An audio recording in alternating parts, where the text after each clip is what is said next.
કે 2 હાથવાળા માણસને છેતરવાનો પ્રયત્ન ના કરવો, 1000 હાથવાળાને મજબૂર કરી રાખવાનો પ્રયત્ન કરવો, એટલે આપશે. અને તો આપવા જ બેઠા છે, રોજ સવારે રાહ જોવે છે કોણ નીતિમત્તાથી કામ કરે, રાહ અને આપણ હાંજ પડે કોઈ મળતો નથી. બોલો, કીડીને એમ મન થાય મારે અમેરિકા પહોંચવું છે, મારી તાકાત ઉપર કોઈ હિસાબે પહોંચે? હા કે ના? પણ અમેરિકાથી કોઈ અમારા હરિભક્ત અહીંયા આવ્યા હોય ને અમે અહીંયા લાડુડીનો પ્રસાદ આપીને મળીને ઉગાડી ખાતું નથી, પાન કરતા કરતા ટેબલ ઉપર મૂક્યું અને કીડી અંદર જતી રહી અને બોક્સ બંધ કરી દીધું, તરત અહીંથી ફ્લાઇટ પડીને અમેરિકા જાય તો શું થાય? કહો, 24 કલાક મિષ્ટાન ખાતી એસીમાં વગર વિઝાને ટિકિટ અમેરિકા જાય. હા કે ના? અગેન પોતાની તાકાત ઉપર એ ક્યારે અમેરિકા પહોંચે નહીં.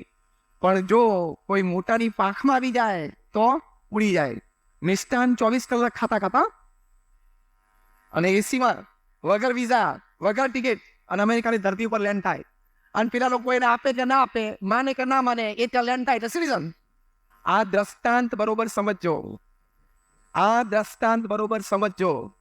તમે અનીતિથી તમારા ભાવબળ ઉપર કરોડપતિ બનવા જશો, નહીં બનો.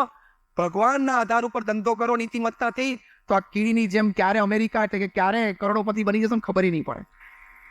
બીજી એક વાત, ધંધો અને નિષ્ફળતા બે હાથમાં હાથ લઈને ચાલે છે.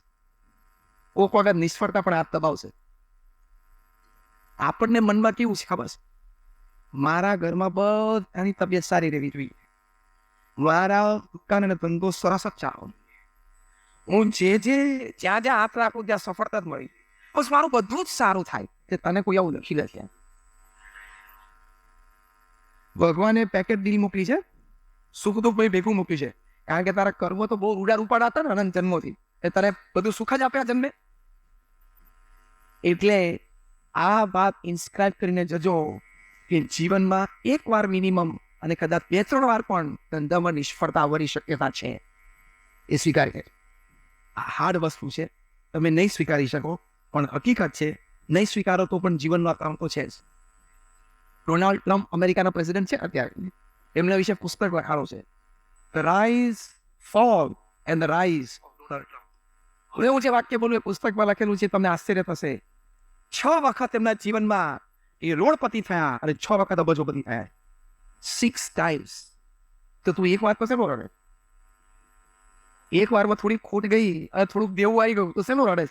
અત્યારે જો ને જે ટટ્ટાર ચાલે ને 72 વર્ષની ઉંમરે પ્રેસિડેન્ટ, એ રિયલ એસ્ટેટ ટાઇકૂન છે. એક નાનો અનુભવ ટ્રમ્પનો અહીંયા આપણે થયો. એ રિયલ એસ્ટેટ ટાઇકૂન છે, એમનો એ ધંધો હતો. 6 વખત એમના જીવનમાં એ રોડ ઉપર એક પણ પ્રોપર્ટી નહીં, એક પણ ઘર નહીં, હોટલમાં રહેવાનું, ખિસ્સામાં $10 એવી પરિસ્થિતિ મારી જાય. એટલી વાર એટલે એકવાર અબજોપતિ બન્યા, પાછું $10, પાછું અબજ બિલિયનર, પાછું $10, પાછું બિલિયનર, પાછું $10, પાછું બિલિયનર, પાછું $10. 6 times. અને આવો તો વ્યક્તિ કોઈ પૃથ્વી પર નહીં હોય. બોલો, તો પણ માણસે હિંમત રાખે, થોડી ધીરજ રાખતા શીખવા, થોડુંક સ્વીકારની ભાવના રાખવા. થાય, ડોનાલ્ડ ટ્રમ્પ જેવાને થાય. ઇવન રતન ટાટાએ જેગવાર અને લેન્ડ રોવર લીધી, એ ઇંગ્લેન્ડની મોટી બ્રાન્ડ, તો એમને ઉત્તર ચડતો આવે. It's part of life. વિચારીને આગળ ધીમે ધીમે વધતા જવા, કે ભાઈ 6 પૈસા કરી દઈએ. વિચારીને આગળ ધંધો રાખવાનો, એમ કરતા આગળ વધાય.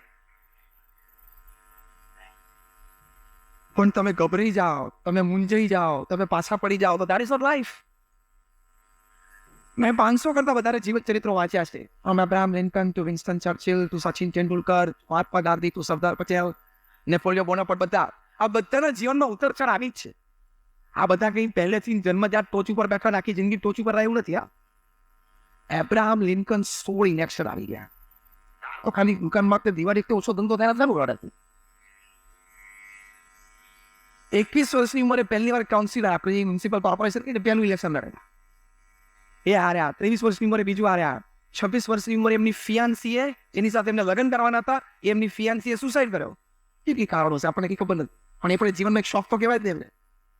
પાછો 28 વર્ષની ઉંમરે ધંધો શરૂ કર્યો, તેમાં એવું થઈ ગયું. પાછું ઇલેક્શન 29 વર્ષની ઉંમરે હતો, એમાં ગયા 16 વખત ઇલેક્શન હારે. પછી આપણા જેવા બે સારા સલાહકારો વલ્લભભાઈ શું સલાહ આપે? હવે તને કોકની દુકાને નોકરી રાખી દઉં છું, તો એ નોકરી કર. અને છેવટે તો કંઈક 46 કે 48 મને અમેરિકાના વાઇસ પ્રેસિડેન્ટનું ઇલેક્શન હારી ગયા. પણ જેટલી વાર હાર્યા ને એટલી વાર બીજી વાર ડબલ હિંમતે ઉભા થયા. આ શીખીને જજો.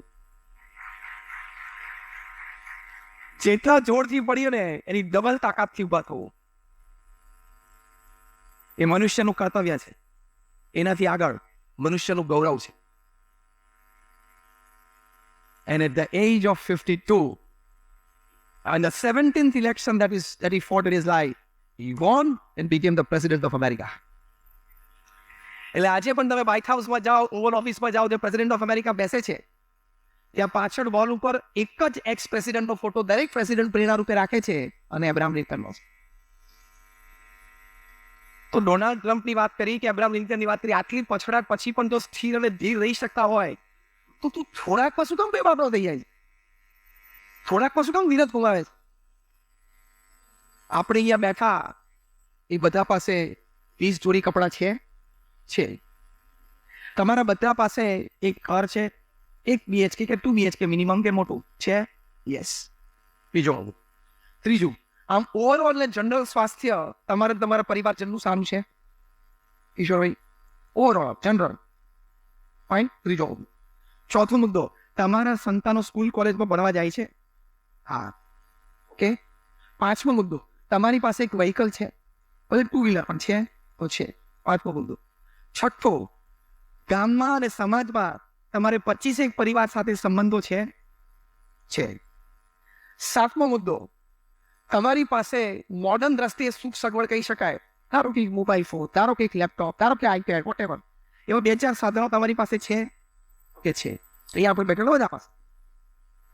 આઠમો મુદ્દો, તમે 3 ટાઈમ જમી શકો દિવસમાં એટલું અનાજ લાઈફ ટાઈમ તમારી માટે સિક્યોરિટી છે તમારા પરિવારની છે. અને છેલ્લો મુદ્દો, રવિવારના દિવસે, રજાના દિવસે તમને કોઈ પ્રવૃત્તિ કરવાનું મન થયું, ક્યાંક જવાનું મન થયું, તમે કરી શકો છો, જઈ શકો છો? ઓકે. હા. અને 9 મુદ્દા તમારી પાસે છે, આપણે અહીંયા બેઠા બધા પાસે છે. That means you are luckier and you are fortunate than 98.4% people upon this earth. પછી તું શેનો ડિપ્રેશનમાં દુઃખમાં આવે છે? આ 9 આઈટમ તારી પાસે છે ને એટલે તું 98.4% પ્રજા પૃથ્વી પર છે એના કરતા ભાગ્યશાળી છું. કારણ કે 98.4% પ્રજા પાસે 9 આઈટમ નથી. 40% પ્રજા પૃથ્વી પર એ બીજો ટાઈમ જમવા માટેની પાસે અનાજ, અને તારી પાસે 9 આઈટમ છે.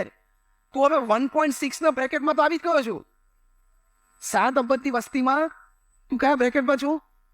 1.6 માં છું. આ કે ના? હવે તું રોજ સવારે બારી ખોલીને અંતિલાની સામે રજઈને રોડવા માંડ તો એ ખોટું.